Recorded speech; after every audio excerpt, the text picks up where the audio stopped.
Welcome back to Understanding Combat Sports Performance. And today I want to talk about mobility training and do you need it?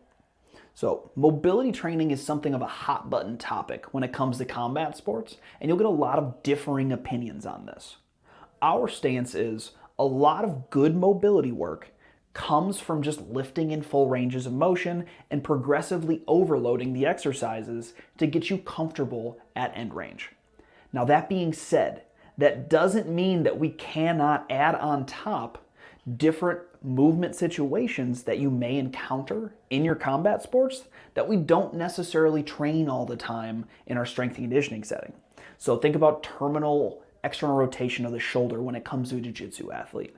Think about loaded lumbar flexion or just controlling lumbar flexion segmentally when it comes to our wrestling athletes. These are positions that our sport can put us into, and we can progressively overload through mobility work and a mobility routine instead of trying to just straight up train it in our strength and conditioning. Now, this being said, adding mobility typically comes last on our priority list. It's something that allows our body to move a little bit better and feel a little bit better, but it is not a top priority. Strength and conditioning is, and skill practice is. But if you have an extra 15 minutes a day, you can add in a mobility routine that would be targeting certain areas that you know you may be using and prepare your body for what it may encounter. So 3 key places that I like to add in mobility work for my athletes are the spine, the shoulders, and the hips.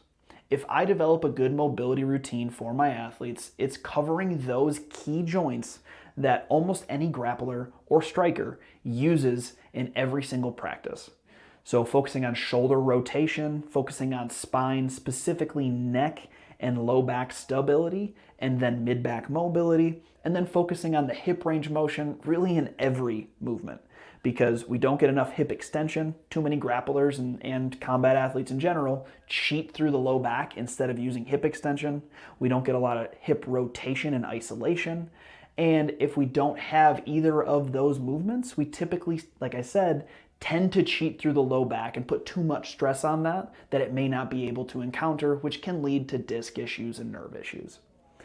So when it comes to programming a mobility routine, like I said, I like to keep it between 10 to 20 minutes.